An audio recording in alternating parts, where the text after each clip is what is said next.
Halo Sobat Geo semuanya, bagaimana kabarnya hari ini? Mudah-mudahan kita semua senantiasa diberikan kesehatan oleh Tuhan Yang Maha Esa. Dur das Darkness Totally atau Habis Gelap Terbitlah Terang merupakan buku berisi kumpulan surat yang ditulis oleh Kartini. Buku ini telah mengubah pandangan masyarakat Belanda terhadap perempuan pribumi, dan melalui buku ini pula Kartini kemudian dikenal sebagai tokoh emansipasi wanita dan pelopor kebangkitan perempuan Indonesia. Akan tetapi zaman telah berkembang dan tentunya batasan yang dihadapi oleh Kartini-Kartini di edisi atau di era sekarang ini sudah jauh berbeda. Bukan lagi sekedar dunia pendidikan, tetapi sudah bergeser ke dunia kerja. Seringkali dunia kerja ini identik dengan kaum pria atau didominasi oleh kaum pria. Salah satunya di bidang informasi geospasial. Nah, bagaimana kiprah para Serikandi geospasial ini untuk memaknai perjuangan Kartini, terutama dalam pelaksanaan tugas dan tanggung jawabnya di Badan Informasi Geospasial? Kita akan kupas tuntas pada Big Talk edisi spesial Kartini yang mengangkat tema mengukir prestasi bersama Serikandi Geospasial dalam membangun negeri. Bersama saya, Mone I. Cornelia Marcevelli, Pranata Humas Madya, Badan Informasi Geospasial. Baik, untuk mengupas topik yang sangat menarik ini, telah hadir bersama kita 4 Serikandi Geospasial yang saya akan perkenalkan satu persatu. Baik, yang pertama adalah Ibu Tri Padmasari, Widya Suara Utama, Badan Informasi Geospasial. Selamat datang Ibu. Iya. Kemudian yang kedua adalah Ibu Lin Rosalina, Kepala Pusat Pemetaan dan Integrasi Tematik. Terima kasih Ibu sudah bergabung dengan kita. Terus kemudian yang ketiga, Ibu Astrid Trimayanti, Kepala Pusat Pemetaan Batas Wilayah BIG. Kemudian yang terakhir, Mbak Elita Widyaningrum sebagai surveyor pemetaan Madya di Pusat Pemetaan Rupa Bumi dan Toponim. Baik, berkat perjuangan Kartini, sekarang sudah tidak ada lagi batasan yang menghalangi perempuan untuk berprestasi. Nah, terutama juga di bidang informasi geospasial, kita sudah memiliki serikandi-serikandi geospasial yang hadir pada hari ini, tentunya memiliki prestasi-prestasi yang inovatif dan inspiratif. Nah, saya mau bertanya mungkin ya Ibu kepada Bu Sari terlebih dahulu sebagai serikandi geospasial yang paling senior di BIG. Baik, Ibu kan sudah 40 tahun ya Bu mengabdi di Bako Surtanal dan di BIG. Nah, Ibu mungkin bisa ceritakan nih suka dukanya pengalaman Ibu selama menjalani 40 tahun itu. Mungkin pasti ada yang membuat bahagia, ada yang sedih begitu ya Bu. Pasti turun naiknya ada. Begitu juga pasti kan ada tips-tips untuk Ibu supaya bisa survive sampai sekarang ini. Dan terakhir, ada prestasi apa sih Bu yang tertinggi yang menurut Ibu sudah Ibu capai selama periode tersebut? Silakan Ibu. Baik Mone, terima kasih atas kesempatan yang diberikan. Suatu kehormatan buat saya ya, saya bisa hadir pada event ini. 40 tahun berkiprah di Bako Surtanal dan di BIG sejak tahun 83 hingga tahun ini, 1 Juli nanti saya sudah purna. Bagi saya ini adalah suatu karunia yang tak terhingga buat saya. Nah, untuk menyampaikan 40 tahun kiprah mengabdi kepada negeri, saya memang sudah membuat satu puisi, Moni. Boleh saya baca ya? Iya Bu, silakan Bu. Baik. 40 tahun mengabdi negeri di dunia geodesi. Semangat Kartini telah menginspirasiku. 15 tahun aku jelajahi bumi Nusantara nan elok asri, memetakanmu, mengukur gravitasi, membangun jaring kontrol geodesi. 15 tahun aku merajut pagar negeri, teritori dan yurisdiksi, diliniasi batas seluruh pelosok negeri. Mengkaji treaty, demarkasi, artificial dan natural boundary. Delimitasi, geospasial analisis, negosiasi melalui border diplomasi. Good fences make good neighbor. 5 tahun aku susuri pantai berpasir berwarna-warni. Dalamnya laut bisa diduga dengan batimetri. 5 tahun setelah aku orasi, posisiku sebagai Widya Iswara serasa mimpi. Berbagi ilmu, memotivasi, meningkatkan kompetensi sebagai amal jariahku kini. Begitu puisinya. Jadi 40 tahun itu sudah Ibu rangkum dalam satu puisi ya Bu ya? Iya. 15 tahun di PJKGG, kemudian 15 tahun lagi di PPBW, Betul. di Pusat Pemetaan Batas Wilayah, 5 tahun tadi di PKLP ya Bu, Iya, mengurusi di Kelautan. Dan terakhir Ibu sebagai Widya Widya Iswara. Wah, luar biasa itu 40 tahun dengan satu. Kemudian tadi kan 40 tahun sudah dikemas nih Bu sebagai puisi. Nah, mungkin ada yang tadi saya tanyakan tips and triknya ya Bu sampai Ibu survive sampai saat ini. Baik, alhamdulillah menjadi seorang istri dan wanita karir bisa survive itu kembali lagi adalah anugerah Allah ya Mune ya. Sebagai istri tentu saja saya harus konsen kepada anak-anak dan keluarga. Jadi intinya adalah memanage waktu. Manajemen waktu ya Bu ya. Manajemen waktu. Jadi pada saat kita di rumah tentunya kita harus ikhlas melaksanakan kodrat kita sebagai istri. Pada saat kita di kantor tentunya kita harus fokus dengan pekerjaan kantor. Bekerja on the track ya, profesional. Perlu memotivasi diri, empowering diri ya. Dan tentu saja kita harus menjalin komunikasi dan koordinasi yang baik internal maupun eksternal. Jangan lupa berdoa. Saya rasa itu kuncinya. Jadi manajemen waktu, kemudian tadi empowering juga ya Bu. Jadi tidak cuma kita tapi orang lain juga ikut terbawa dengan visi misi Ibu gitu ya. Baik, untuk prestasi Bu. Saya rasa kalau semua rasanya sama ya. Hanya mungkin pada saat saya menjabat sebagai kepala bidang dan pemetaan batas wilayah, rasanya itu sangat exciting ya kalau menurut saya. Mungkin karena sering jalan-jalannya itu ya Bu, sering travelingnya itu ya. Jadi Bu Astrid ini nanti yang akan melanjutkan ya success story-nya. Yang jelas banyak tantangan pada saat kita menyelesaikan pemetaan batas negara. Tentu saja tantangan itu membuat kita lebih semangat ya. Tidak hanya dari sisi aspek geodesi saja. Kita harus punya istilahnya sebagai background-nya, tapi kita harus mempelajari hukum internasional, baik itu UNCLOS, TALOS ya. Kemudian kita harus mempelajari treaty sebagaimana hukum internasional Iuti Possidetis Juris. Jadi tantangan-tantangan itu yang membuat kita menjadi lebih semangat ya. Tentunya saya juga merasa bangga menjadi anggota dari delegasi Indonesia yang mewakili Indonesia ya Bu, betul, di dunia yang intinya harus memperjuangkan wilayah kedaulatan yurisdiksi NKRI. Nah, kira-kira itu prestasi saya mungkin yang tentu saja jadi passion karena tadi sudah disebutkan Mone ya, ada traveling baik itu di Indonesia maupun di luar negeri. Betul. Jadi tadi poin yang saya ambil, memang walaupun kita mendapat tantangan seperti itu, tapi jangan lupa belajar ya Bu, belajar terus begitu ya, untuk melengkapi dan menambah kompetensi kita. Baik Ibu, nah 5 tahun terakhir ini kan Ibu sebagai Widya Suara utama nih di BIG.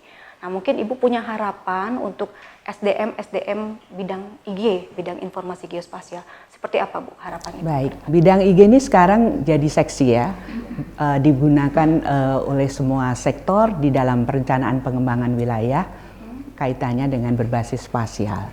Nah tentunya membutuhkan SDM IG tidak hanya di internal maupun di seluruh Indonesia. Nah ini kalau saya lihat jumlahnya masih sangat minimalis. Jadi barangkali BIG harus lebih intens dalam mengakselerasi terkait pelatihan-pelatihan bidang IG. Nah mudah-mudahan ke depan Balai Diklat ini bisa menjadi balai pelatihan yang berkelas internasional. Amin. Apalagi kita lagi menuju corporate university, betul, Ibu, ya. Setelah terimplementasi bisa langsung running cepet lah ya. Dan tentunya harus supaya didukung wajah betul, suara supaya itu suara tadi juga ya Bu, ya, yang kompeten. mungkin mengupdate kurikulumnya, Ya, menambah WI-nya yang masih sangat sedikit. Sangat minim sekali ya Bu. Mone berminat menjadi WI ya. Seperti banyak Bu yang berminat menjadi WI. Saya rasa itu Mone, terima Ya, kasih. baik Ibu, terima kasih. Jadi 40 tahun bekerja itu akhirnya bisa Ibu tularkan melalui pengalamannya melalui WI ini ya Bu ya, passionnya. Baik, terima kasih. Terima kasih Ibu Sari. Nah, mungkin sekarang kita berlanjut ke Bu Lin ya Bu. Nah, untuk Ibu Lin, mungkin kita semua di sini ingin tahu ya, success story-nya Bu Lin sampai di posisi sekarang ini sebagai Kepala Pusat Pemetaan dan Integrasi Tematik. Mungkin Ibu bisa ceritakan Bu, apa saja yang sudah Ibu lakukan? Karena Ibu kan dulunya bukan di BIG ya Bu ya, kan? Jadi apa sih yang sebenarnya membuat Ibu akhirnya mau nih bergabung dengan keluarga keluarga Badan Informasi Geospasial? Ya. Ibu silakan. Baik, makasih Mbak Mone. Ini alhamdulillah nih saya sebagai wanita Indonesia kita mendapat keberuntungan nih dengan adanya pemikiran, perjuangan, perlawanan dari Ibu Kartini pada zaman dahulu. Ini memberikan makna yang sangat penting dan berarti buat kita wanita Indonesia di zaman modern gitu kan. Nah, saya berangkat dari situ dulu lah, karena kenapa saya sekarang begini juga karena Ibu Kartini telah membuka mendobrak apa yang menjadi semacam batasan yang dikeluarkan pada zaman dulu, itu membuka kepada kita sehingga kita ini bisa berpeluang untuk mendapat pendidikan tinggi gitu kan. Kemudian kita juga berpeluang untuk berkarir dan berkarya gitu kan. Nah, ini menjadi hal yang luar biasa gitu kan buat kita wanita Indonesia. Nah, termasuk saya, karena kemudian berkesempatan untuk punya pendidikan yang lebih tinggi lah gitu kan. Nah, kemudian mempunyai peluang-peluang untuk berkarya dan berkarir gitu kan, mempunyai mengembangkan kreativitas. Tadi disampaikan saya memang baru di Badan Informasi Geospasial. Saya melanglang buana dulu. Saya di BIG itu 2016. Saya dari 1993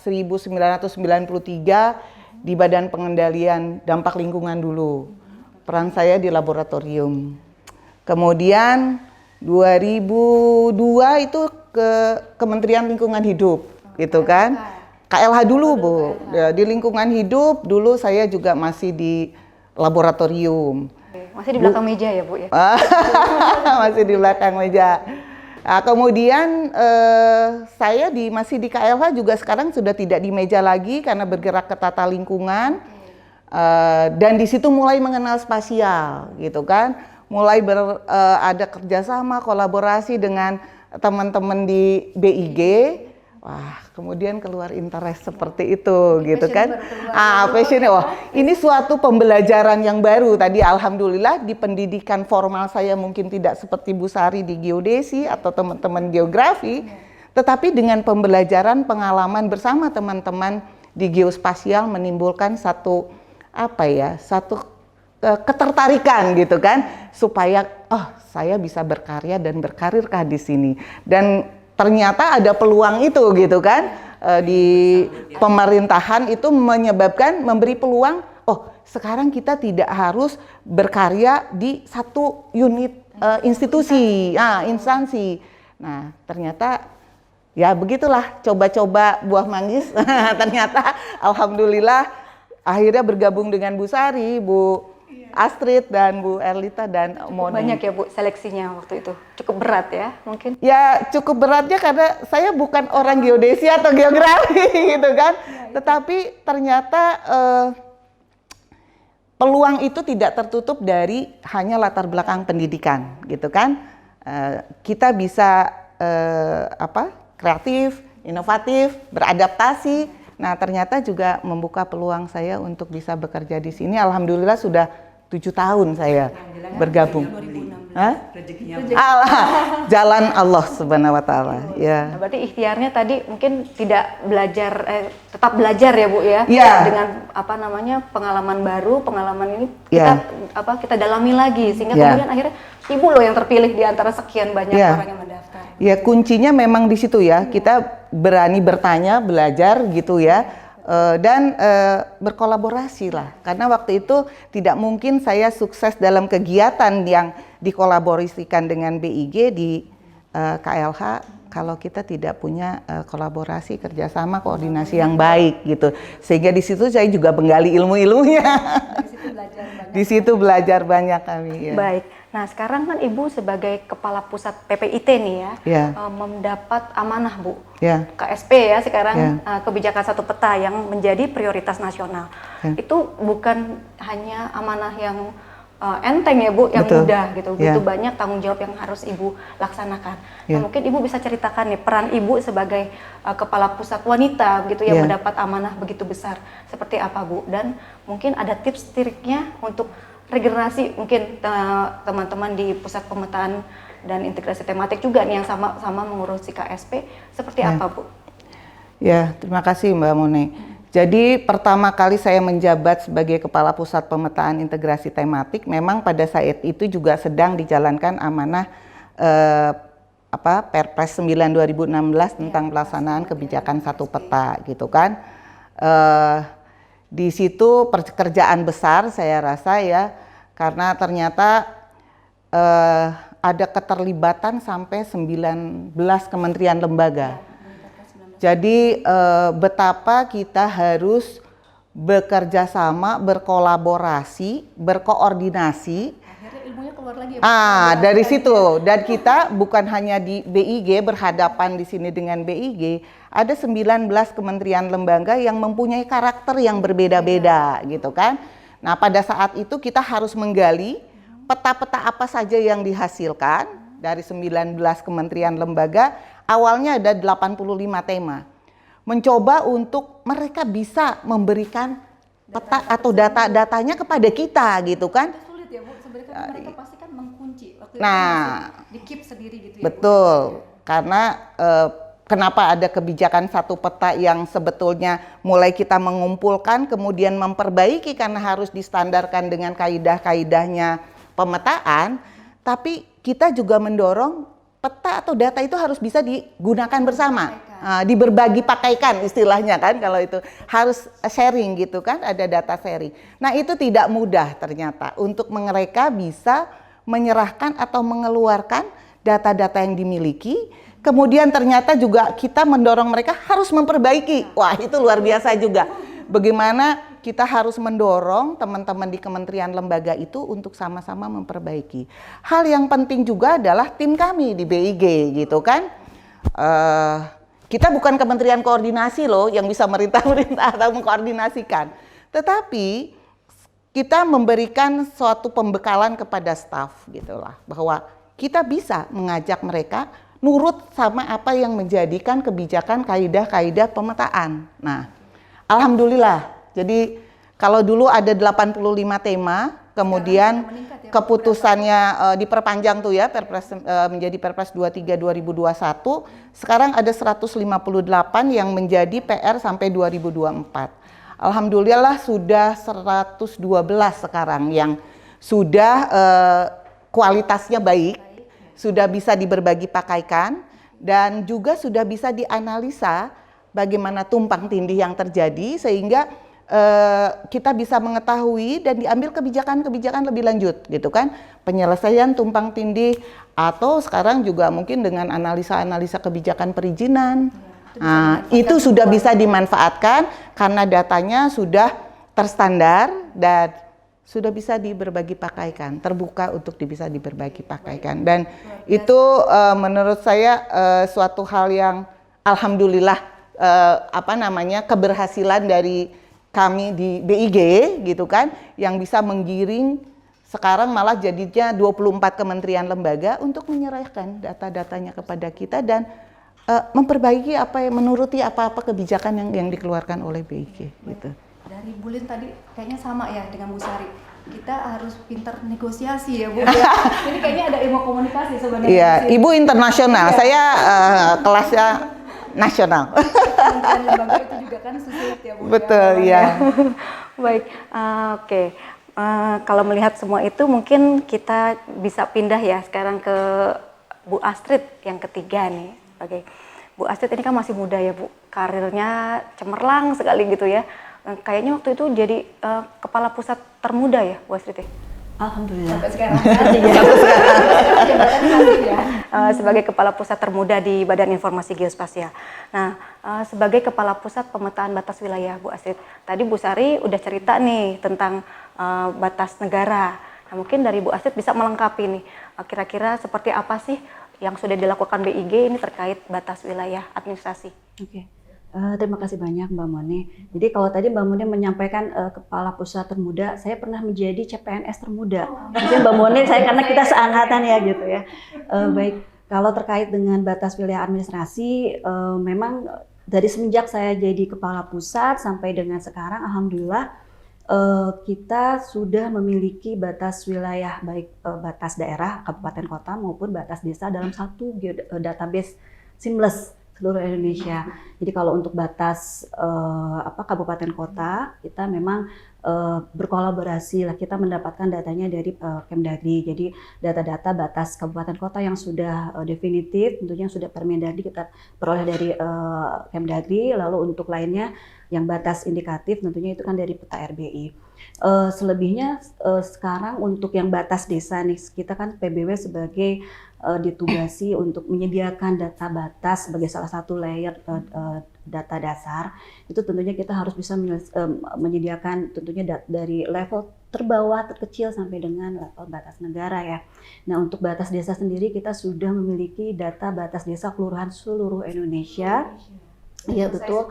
Ya, indikatif ya. Jadi indikatif di seluruh Indonesia kita sudah memiliki data batasnya, dan itu sudah kita seamless-kan seluruh Indonesia baik. Jadi sekarang di tahun ini kita sudah jadi satu database. Tadinya terpisah nih antara data batas kabupaten kota dengan data batas desa, karena kan data batas kabupaten kota itu di level skala menengah ya, 50.000, 25.000. Nah, untuk yang data batas desa kan dia batas skala besar ya. Nah, sekarang sudah mulai coba kita satukan, kita jadi punya satu, karena kan kalau data batas itu harus satu garis, kalau misalnya Bulin menyampaikan ya, harus satu garis. Nah, ini yang menjadi salah satu permasalahan, tantangannya bagaimana itu batas kabupaten yang dulunya batas di skala menengah, lalu itu kan harus satu garis juga dengan batas desa. Nah, ini yang menjadi salah satu tantangan bukan hanya untuk BIG ya, karena ini juga menjadi salah satu tantangan juga buat Kemdagri, pemerintahan daerah, itu bagaimana untuk bisa menyelaraskan, menyesuaikan dengan faktual yang sekarang ada di lapangan seperti itu. Tadi kan Bu Astrid juga menyinggung tentang Kemendagri. Nah, Ya. Ini kan juga perlu ada kolaborasi yang kuat nih dengan Kemendagri. Betul. Nah, seperti apa Bu Astrid biasanya kolaborasi dengan Kemendagri? Karena mengingat setiap hari nih saya di bidang kerjasama juga menerima tamu-tamu dari daerah. Yeah. Dan tentu saja yang pertama kali mereka tanyakan itu tentang batas. Nah, bagaimana menyikapi hal itu, karena kebanyakan bottleneck-nya di mana nih gitu kan? Apakah di Kemendagri ataukah memang di BIG? Begitu.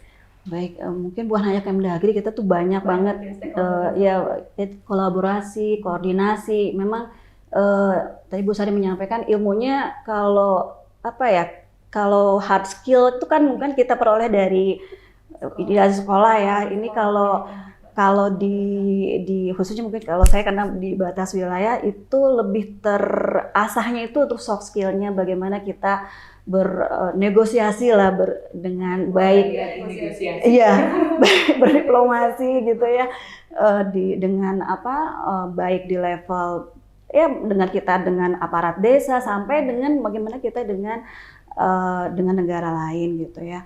Nah, justru dengan kementerian lain juga justru kita harus bisa, intinya kalau dengan kementerian lain adalah komunikasi dan koordinasi lah.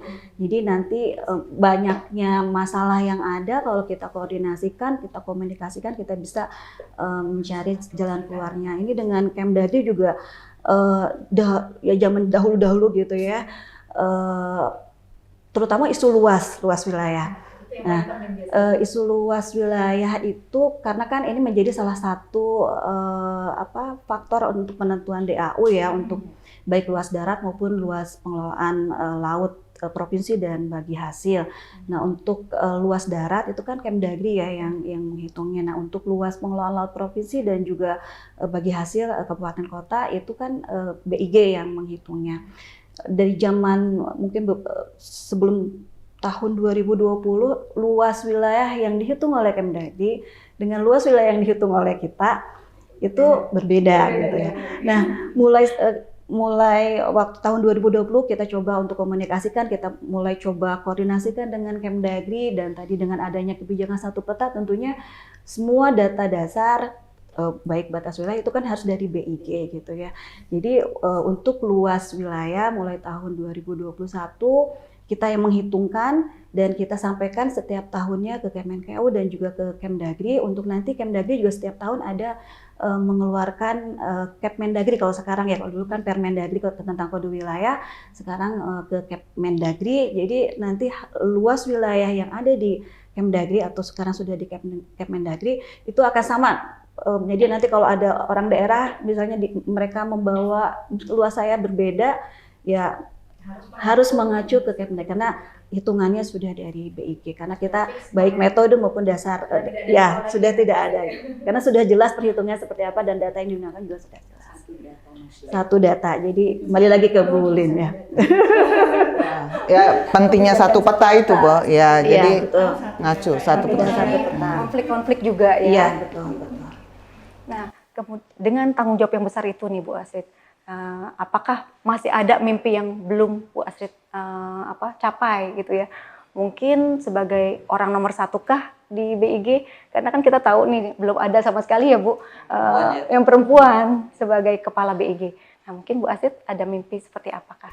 Aduh, yang penting sekarang sih saya jalani aja apa yang ada sebaik-baiknya gitu kan. Tetapi ya namanya manusia dari seperti mengalir, terus nanti kalau mimpi, kalau namanya manusia kan ingin menjadi yang lebih baik lagi, ya insya Allah lah, mudah-mudahan, mohon doa restunya semuanya. Itu semua berproses ya? Semuanya berproses, butuh proses semuanya. Baik, terima kasih Bu Astrid untuk tadi sharingnya.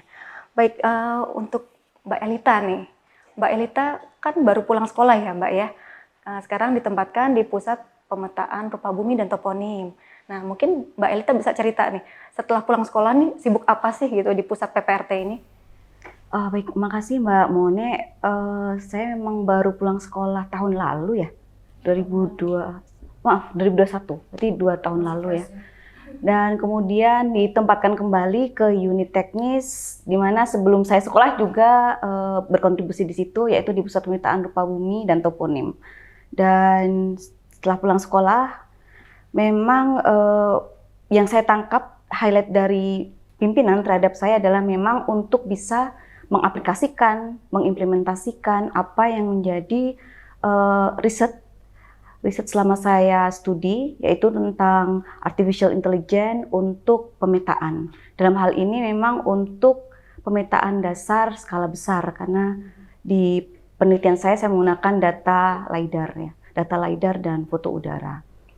Dan mungkin dengan adaptasi kembali readapting ya, yang saya lakukan di BIG ini, saya mulai melihat kapasitas apa saja yang kita miliki, kemudian bagaimana kira-kira untuk bisa melakukan kontribusi terhadap percepatan pemetaan.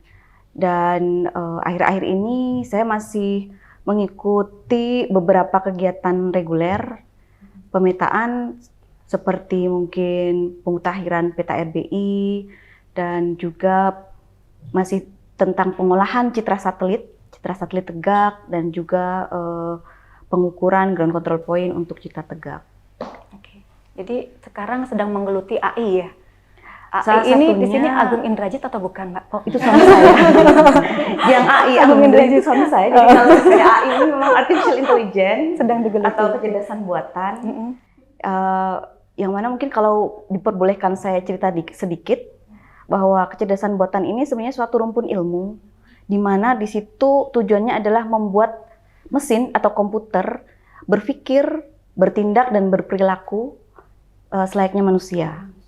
Jadi teknologi artificial intelligence ini memakai ide-ide atau beberapa konsep dari pemikiran manusia, analogi manusia, logika manusia, sehingga dia bisa melakukan suatu pengamatan atau pengenalan objek, kemudian dia bisa melakukan analisa dan mengambil suatu kesimpulan atau inference, dan bisa belajar dari pengalaman. Itu seperti manusia atau orang-orang pada umumnya ya. Kita juga melakukan atau melihat mengamati sesuatu, kemudian kita melakukan analisa, hingga akhirnya dapat mengambil suatu kesimpulan dan juga belajar dari pengalaman. Dan teknologi AI ini memang mungkin dalam 1 dekade ini sudah mulai banyak loh Mbak. Bisa bikin presentasi Bu dalam 5 menit katanya. Itu pakai chat GPT atau Iya betul. Nah, salah satu yang populer memang chat GPT. Keren sekali itu. Dan ini sudah mulai meresahkan beberapa dosen, tapi sebenarnya tetap ada trik-trik ya. Namun pada intinya artificial intelligence ini selain disebut sebagai teknologi yang bisa membantu banyak sekali pekerjaan manusia, tapi bisa juga menjadi suatu tantangan atau mungkin menjadi pesaing dalam hal melakukan suatu pekerjaan dengan baik untuk manusia. Jadi tidak mungkin nanti peran manusia digantikan oleh AI ini ya Mbak? Berarti ya suatu saat. Suatu saat mungkin beberapa pekerjaan ya, kalau boleh saya bilang, mungkin beberapa pekerjaan memang bisa diotomatisasikan atau di-AI-kan. Namun memang beberapa pekerjaan lain manusia masih bisa pegang kontrol penuh. Seperti halnya ketika kita melakukan deep learning atau melakukan machine learning dalam AI ya. Kita memang membuat mesin itu bisa mendeteksi, mengklasifikasi sesuatu secara otomatis. Namun apa di baliknya itu, bahwa ada beberapa variabel-variabel yang harus di-tune, ada nilai parameter yang harus kita tetapkan, itu tetap dipegang penuh kendali oleh manusia. Tentunya. Oke. Mantap ya itu ya. Nah, kalau manfaatnya sendiri nih Mbak Elita untuk GeoAI itu dalam pemetaan skala besar ya kan. Nah, ini kan kita dituntut nih oleh pemerintah untuk menyelesaikan target pemetaan peta dasar skala besar begitu. Apakah dengan GeoAI ini bisa mempercepat hal tersebut? Kalau menurut saya, menimbang karakteristik dan juga kelebihan dari artificial intelligence ini, si AI ini memiliki potensi yang sangat besar untuk bisa diaplikasikan dalam percepatan penyediaan peta dasar. Hanya saja memang harus dipahami bahwa AI ini bukan obat mujarab yang bisa menyembuhkan segala macamnya dan bisa menyediakan semuanya all at once dengan 100% baik dan 100% lengkap. Jadi perlu diketahui beberapa kelemahan AI ini juga harus kita pahami, kemudian dicari bagaimana solusinya. Jadi kalau boleh saya tambahkan, dalam penyediaan peta skala besar, hal ini akan banyak menginkludkan atau banyak mencakup beberapa pekerjaan seperti klasifikasi secara otomatis dan juga mendeliniasi objek secara hanya otomatis. Di tahapan-tahapan tertentu mungkin ya. Betul. Bisa melibatkan AI. Betul. Dan ini masih juga kita sebutnya segmentasi ya, segmentasi objek. Dan ini juga masih belum 100% benar dan lengkap, sehingga masih dibutuhkan semacam additional steps atau post processing ya, post processing seperti editing untuk bisa menghasilkan peta dasar rupa bumi yang sebagaimana manusia biasa gambar atau digitasi. Ya. Kayaknya memang masih perlu penelitian panjang tentang AI ini ya Mbak Elita. Dan perlu banyak orang-orang seperti Mbak Elita mungkin di BIG supaya bisa lebih cepat lagi. Ya, otomatisasi itu menjadi sangat penting ya. Kalau luasnya Indonesia seperti ini yang 100 berapa Bu? 8 juta? 1,8 juta kilometer kan. Kalau Diotomatisasi dibantu ya, Bu, ini ya? kan lebih cepat gitu ya. Gitu kan. Pulau juga kan untuk Iya. menghitung luasan-luasan pulaunya. Ya betul. Namun karena kan karakteristik real world itu Berbeda sangat ya. kompleks ya.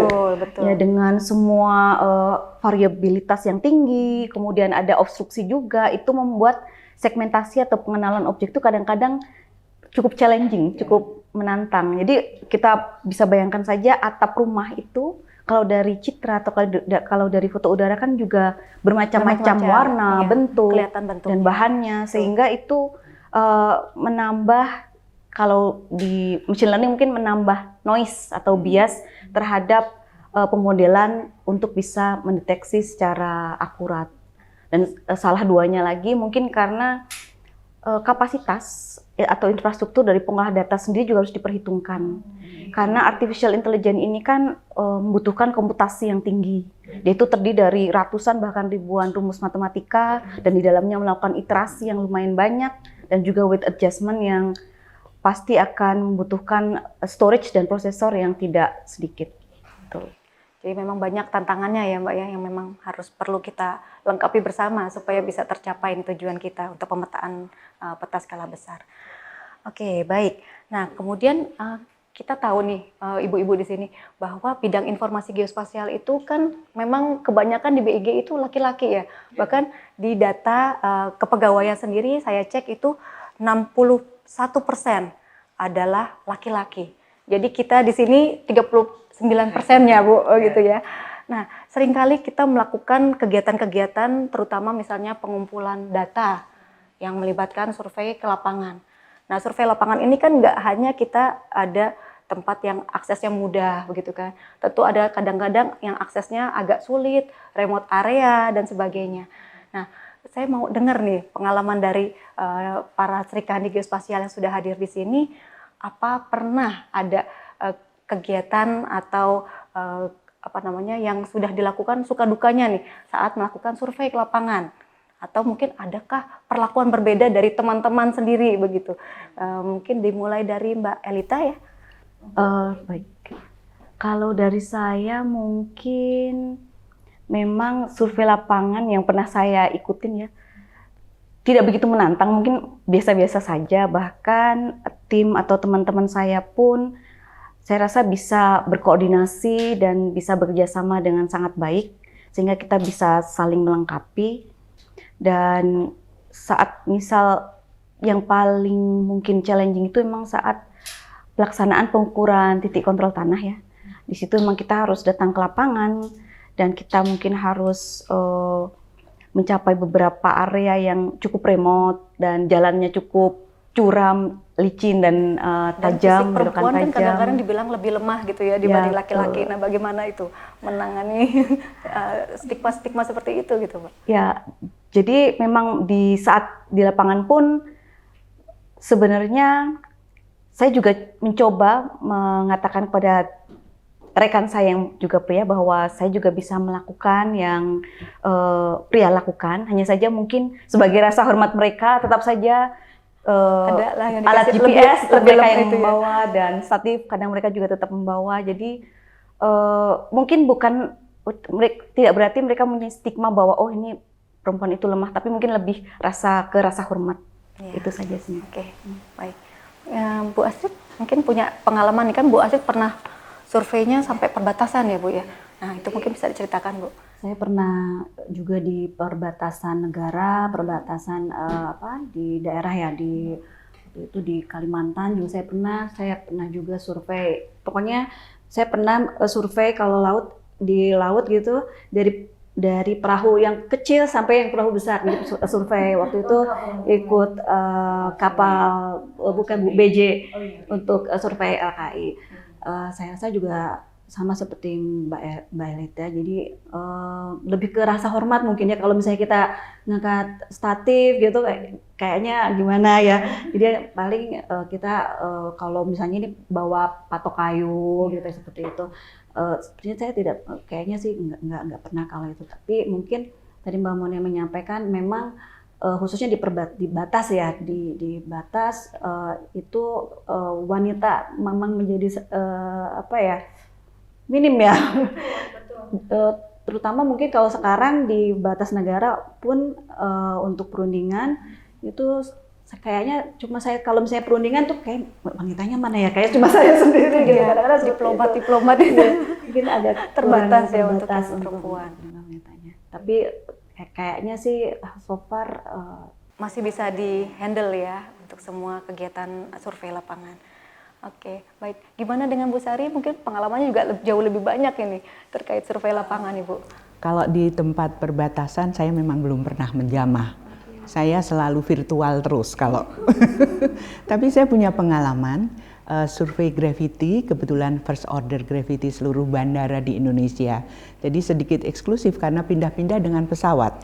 Tapi meskipun alatnya itu berat, lumayan berat, gravitymeter, ya saya toh tidak mungkin tidak ikut bawa. Jadi ya kebetulan masih muda, masih mampu lah ngangkat alat gravity yang selalu ditanya. Lumayan apa ya, ya mungkin 5 kilo, 7 kilo lah ya waktu itu satu box. Dan kita harus menjaga alat itu di pesawat, tidak boleh ditaruh di ini.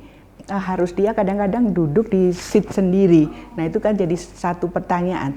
Kok nggak boleh ditaruh bawah, nggak boleh masuk bagasi, ya kita harus menjelaskan. Jadi apa ya, untuk keamanan peralatan kita harus benar-benar jaga, bahkan kita harus menjaga alat ketimbang badan kita sendiri, mengorbankan itu. Tapi alat ya, Bu, so far badan. seperti Bu Astrid dan Elita bilang, kawan-kawan ini meskipun kita ini cuman perempuan sendiri, mereka juga selalu care, ya, selalu care kepada kita, dan mereka juga appreciate kita tetap bisa berperan sesuai dengan perannya laki-laki.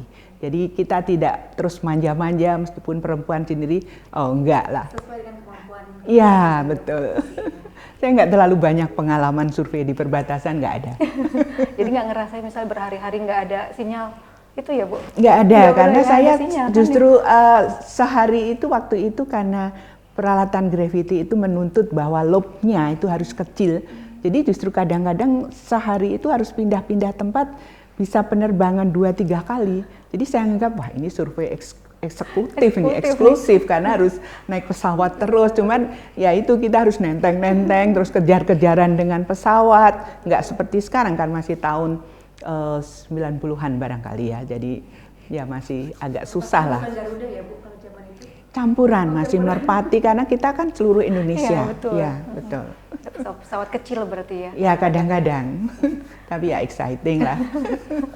Baik, Itu terima aja kasih, mungkin, Bu Sari. Moni. Terima kasih. Nah sekarang Belin gimana, Bu, untuk survei lapangan yang pernah dilakukan dulu dan sekarang di BIG? Kalau saya mungkin lebih melihat bagaimana tim saya bekerja saja, Bu. Saya tidak terlalu panjang sebagai surveyor seperti yang disampaikan ibu-ibu yang lain gitu kan. Tetapi iya, tapi kalau ya sempat karena gabungnya sama teman-teman BIG, jadi saya ngalami survei-survei pedalaman apa, karena kami dulu sama-sama memetakan ecoregion. Oke, region. Iya. Jadi memantau saja. Ya, Bu, Jadi timnya. kalau saya perhatikan di antara tim kami, kebetulan di Pusat Pemetaan Integrasi Tematik itu kan banyak membidangnya, ada di laut, ada di darat, ada di kebencanaan. Nah, apa yang ada di staf kami itu, inilah yang kata saya namanya udah kesetaraan gender. Tidak lagi membedakan ya kan, kamu pergi ke sini karena kamu perempuan, kamu nggak pergi, nggak ada. Jadi gitu kan? ini bagi timnya juga nggak melihat ini? Oh tidak. Dan mereka juga bisa bekerja pada saat harus menangani di kebencanaan. Mereka harus nyelam, mereka harus snorkeling, ya jalan aja gitu. Jadi tidak melihat lagi kalau kamu perempuan kamu nggak usah pergi ke sana. Oh enggak gitu kan? Karena ternyata mereka juga mampu gitu kan? Mereka juga mampu gitu. Jadi buat saya merasa tidak ada lah batasan. Artinya masalah kesetaraan gender itu udah berjalan lah di dalam kegiatan survei yang dilakukan gitu bagi teman-tedan tim kami gitu loh. Saya lebih banyak kalau dulu survei kan ke darat, Bu, gitu kan. Jadi cuma jalan dan ya bagaimanapun fisik kita lebih ini dari laki-laki ya. Jadi mohon maaf kalau saya jalannya agak lambat gitu kan. Jadi mereka yang menyesuaikan kita gitu. Tapi poinnya adalah tidak ada kok pembedaan itu ya.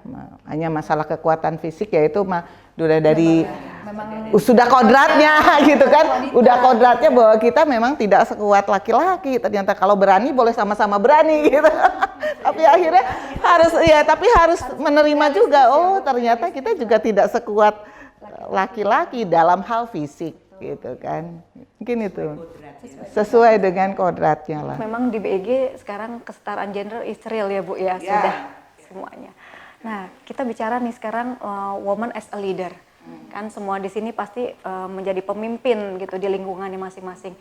Bu Lin, Bu Astrid kan saat ini sebagai kapus ya. Bu Sari juga pernah merasakan sebagai kapus. Mbak Elita juga mungkin pernah menjadi ketua tim gitu ya waktu survei lapangan atau kegiatan lainnya. Nah, ini kan banyak stigma-stigma masyarakat, Ibu. Mungkin masih ada yang menganggap sebelah mata kepada wanita gitu ya. Katanya bos perempuan atau bos cewek itu katanya kurang tegas gitu ya.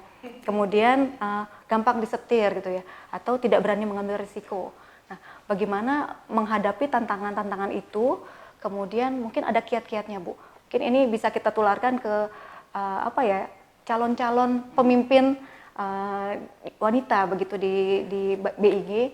Mereka berani gitu untuk mengambil tantangan pada saat dipromosikan begitu ya. Kadang-kadang kan langsung dari diri kita sendiri merasa, oh yakin nggak, bisa nggak ya kita menjadi pemimpin begitu. Apalagi memimpin yang kebanyakan mungkin laki-laki. Mungkin itu. Dari Bu Lin dulu, silakan Ibu. Baik, terima kasih. Jadi begini Bu, Mbak Mone. Di dalam memimpin tadi ada stigma perempuan seperti itu. Saya rasa kalau karena saya sebagai perempuan pada saat itu juga harus memimpin di unit di BIG ini, satu hal yang penting adalah satu, percaya diri. Nah, kita harus confidence bahwa kita bisa. Kedua, jangan berhenti belajar.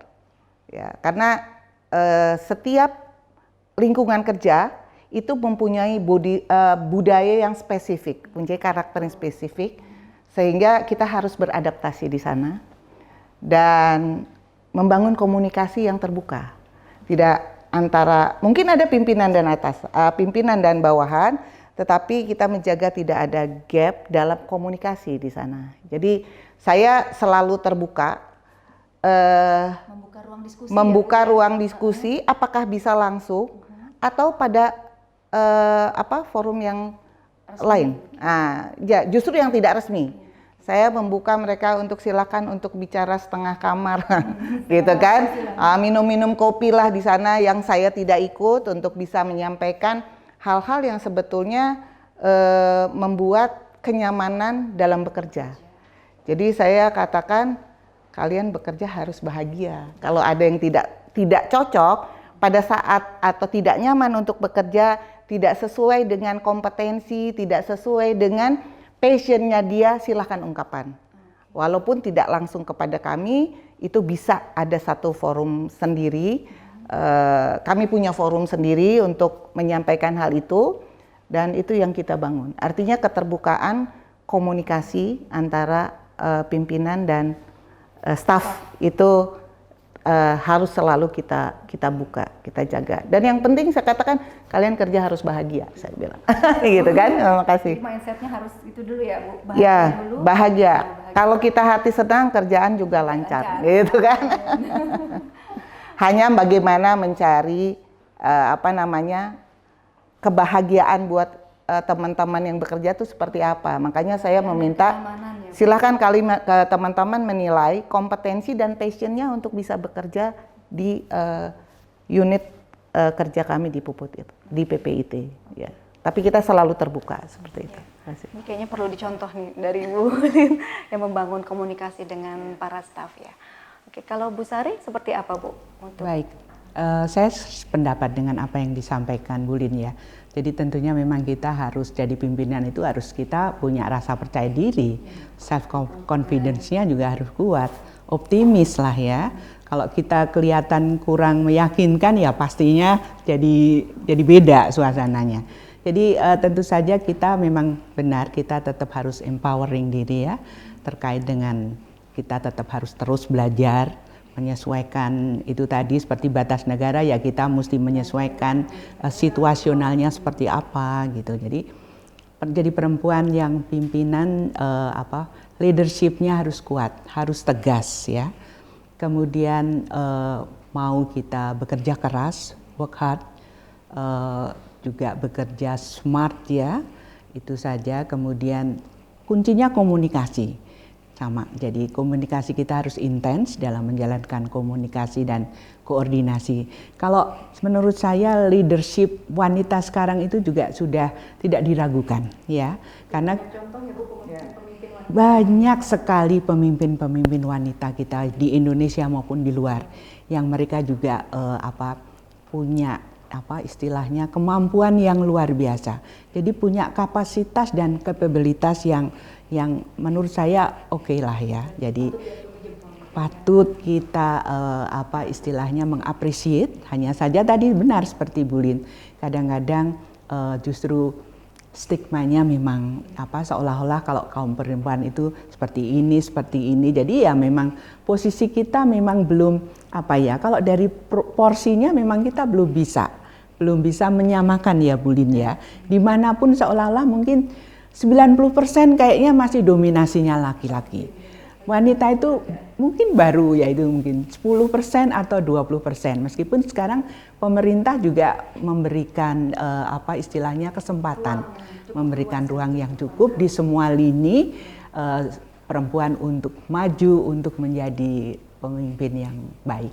Tapi tentu saja pesan saya nih, meskipun sudah menjadi pemimpin, jangan lupa kodratnya mengurus keluarga. Jadi kuncinya lagi harus memanage waktu dengan baik, harus balance. Saya rasa itu, Moni. Terima kasih Bu Sari. Sekarang kita, dengan Bu Astrid mungkin ada tambahan lagi nih. Tadi Ini sudah cukup menambahkan banyak ya, sudah cukup banyak tadi dari Bu Lin menambahkan dan Bu saja. Sari. Mungkin tambahan saja, betul tadi komunikasi. Yang kedua adalah kita harus bisa merangkul semua staf yang ada, karena kan beda-beda, setiap staf itu penanganannya tuh beda, kemampuannya beda dan sebagainya juga beda. Lalu yang ketiga adalah kita mesti apresiasi ya. Jangan lupa apresiasi setiap hal yang itu sangat sangat besar dampaknya kalau kita memberikan apresiasi sekecil apapun kepada staf. Mungkin itu saja sih. Itu ya. Oke, Bu Astrid, terima kasih untuk insight-nya. Mbak Elita? Saya bingung karena saya yang belajar di sini sebenarnya. Saya banyak belajar dari Bu Lin, Bu Sari, Teh Acit. Jadi memang leadership wanita pun bisa sampai sebagus ini, dan memang mungkin satu benang merah yang bisa saya lihat dari sini bahwa memang pertama percaya diri itu pasti, mau terus belajar itu juga harus, dan bisa berkomunikasi dengan cara salah satunya merangkul, memberi apresiasi itu juga hal yang sangat krusial. Dan mungkin kalau dari saya sendiri sih, saya ketika sebelum sekolah itu diberi beberapa tanggung jawab atau tugas lebih tepatnya tugas untuk bisa mengawal beberapa pekerjaan yang memang saat itu masih baru. Ketika ada suatu hal yang baru pasti diberikan saya, kemudian hal yang baru lagi, kemudian saya jadi mungkin ketua timnya lagi. Jadi kalau boleh saya bilang juga jangan takut untuk bisa keluar dari zona nyaman, karena perubahan itu mungkin bisa membawa ke sesuatu yang lebih baik. Baik, oke. Baik. Jadi sebenarnya kita perlu berterima kasih sama Kartini ya, sehingga kita bisa sampai di posisi sekarang begitu kan, memberikan kita bisa memberikan porsi lebih besar kepada masyarakat, pekerjaan, sambil di sisi lain juga keluarga ya Bu Sari ya. Jangan lupa dengan kodratnya, betul. Nah, tadi Ibu udah menyinggung nih tentang keluarga begitu ya. Tadi kita udah bicara tentang pekerjaan, dari yang ribet-ribet lah pekerjaan di kantor gitu. Nah, sekarang saya pengen tahu nih tentang keluarga sendiri. Bagaimana cara ibu-ibu di sini membagi waktu? Tadi kan Bu Sari bilang poin pentingnya membagi waktu nih, manajemen waktu. Pada saat mengurus keluarga di rumah, mungkin anak-anak. Ya sekarang Bu Sari dan Bu Lin mungkin anak-anaknya sudah dewasa ya, tapi kita flashback ya Bu ya. Flashback dulu pada saat anak-anak masih kecil gimana sih ribetnya gitu, mau ke kantor, terus pada saat di kantor juga diteleponin anak sakit dan sebagainya gitu. Mungkin dulu belum ada. Oh, belum ada ya Bu. Jadi caranya gimana Bu? Kasih tahunya Bu. Iya, nanti saya kasih tahu. Nah, oke. Baik, mungkin dari Mbak Elita dulu gimana Mbak? Saya untuk membuat balancing antara pekerjaan dan keluarga, mungkin memang saat di kantor berupaya sefokus mungkin dengan pekerjaan. Kemudian ketika sudah di rumah, ya ketika sudah ada anak dan suami, ya kita tetap harus fokus sama apa yang sudah menjadi kodrat kita.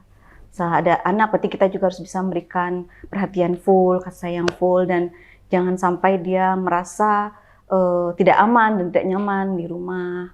Begitu juga dengan suami ya, harus bisa juga memberikan penghormatan, kemudian memberi melayani dan juga menghargai segala pendapat ataupun apa yang menjadi masukan-masukannya, terutama untuk kebaikan bersama. Jadi bagaimana bisa menjadi support system aja sih buat keluarga kecil saya. Oh iya.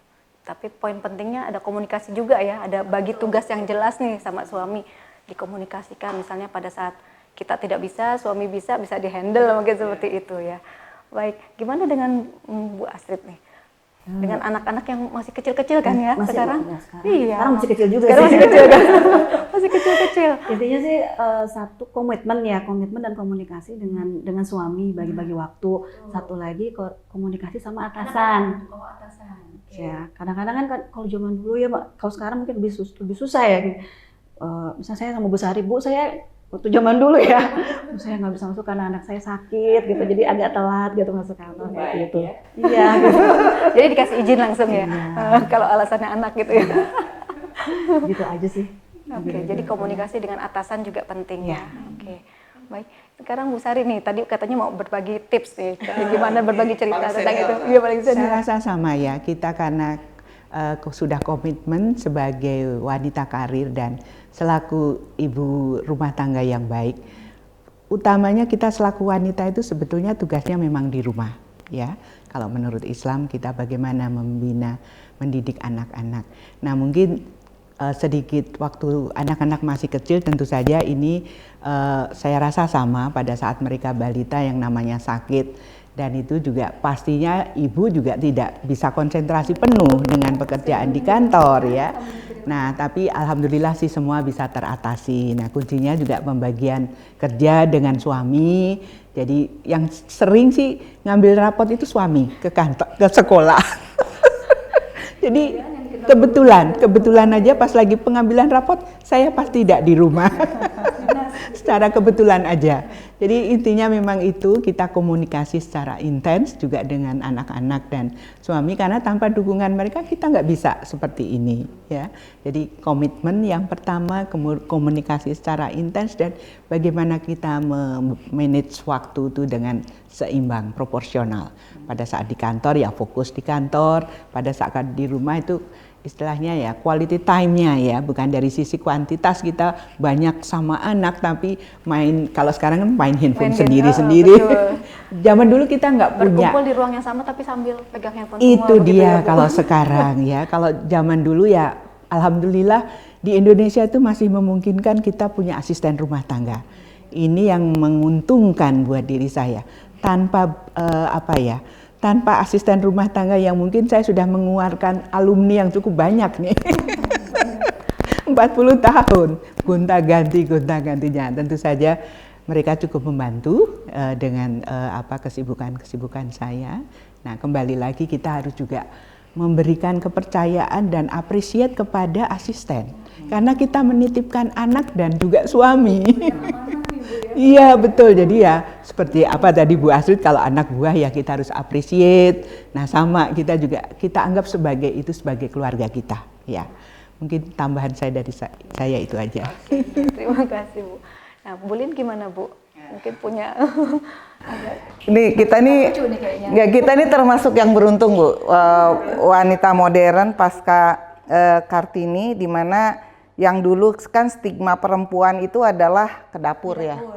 Ke dapur. Nah, setelah kita ini ternyata kan kita bisa berperan dua kan. Bisa juga double agent. Kita tetap juga menjalankan peran kita di dalam rumah. Tetapi kita juga berkarir. Tetapi hal yang penting bagaimana kita bisa menjalankan itu adalah buat saya itu izin suami gitu. Pada saat kita memutuskan menikah, dan kemudian karena kita berpendidikan tinggi lah, boleh dikatakan begitu kan. Di awal kita sudah berkomitmen dengan suami bahwa kita akan berkarir. Nah, tinggal bagaimana tadi masalah komunikasi dan kerjasama dengan suami kan, bahwa kita akan menjalankan dan berbagi tugas untuk melaksanakan pekerjaan rumah. Akhirnya kan pekerjaan rumah juga kita berbagi dengan suami untuk menjaga anak lah minimal. Tetapi ya tadilah peran kita di rumah bukan berarti kita berkarir, kita juga tidak ke dapur gitulah. Kita tetap memasak kan, hanya mungkin tadi Bu Sari katakan ya, Bu Sari katakan kita punya asisten, tetapi yang ngatur kan tetap kita gitu kan ya, tetap kita. Nah terus kita mungkin berkarir di kantor gitu ya, tapi di rumah tetap saja kepalanya adalah suami, nah gitu kan. Jadi itu mungkin yang saling menghormati, mempercayai, kerjasama, kolaborasi juga dengan suami dan berbagi tugas lah gitu, dengan kadang-kadang siapa yang harus antar anak gitu, hari ini saya, besok harus suami gitu kan.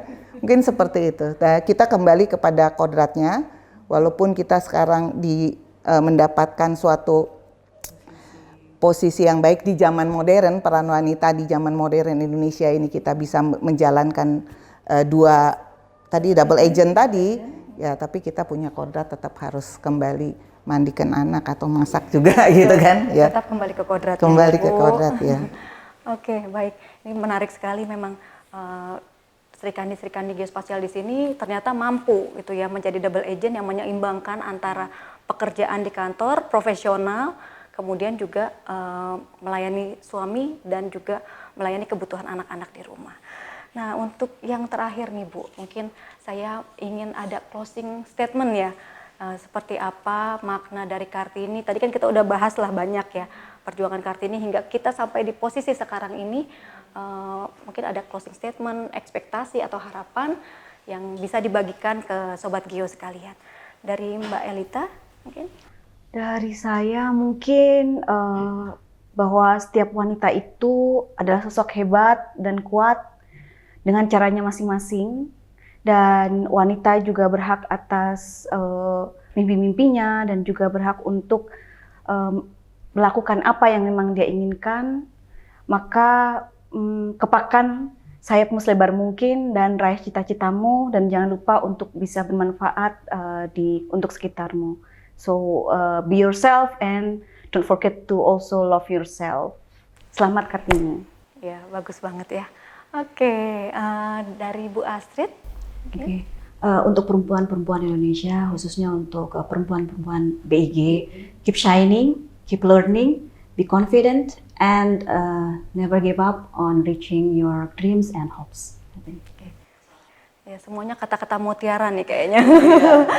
Kayaknya udah dipersiapkan dengan baik. Oke, lanjut ya dengan Bu Sari. Baik, para wanita, para Kartini, para Sri Kandi, kalian itu adalah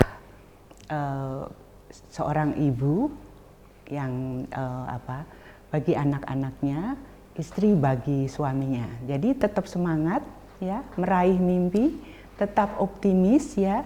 Jangan pesimis. Jadi kalau bisa lebih mandiri, berdiri di kaki sendiri, ya.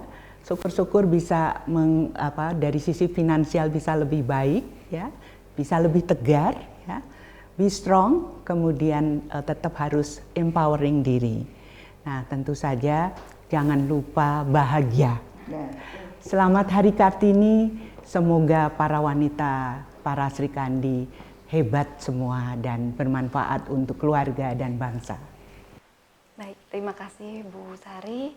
Bu Lin, ada closing statement Bu? Ya, kembali saya menekankan kepada para wanita Indonesia bahwa kita harus selalu tetap belajar dan percaya diri untuk bisa berkarya dan berkreasi.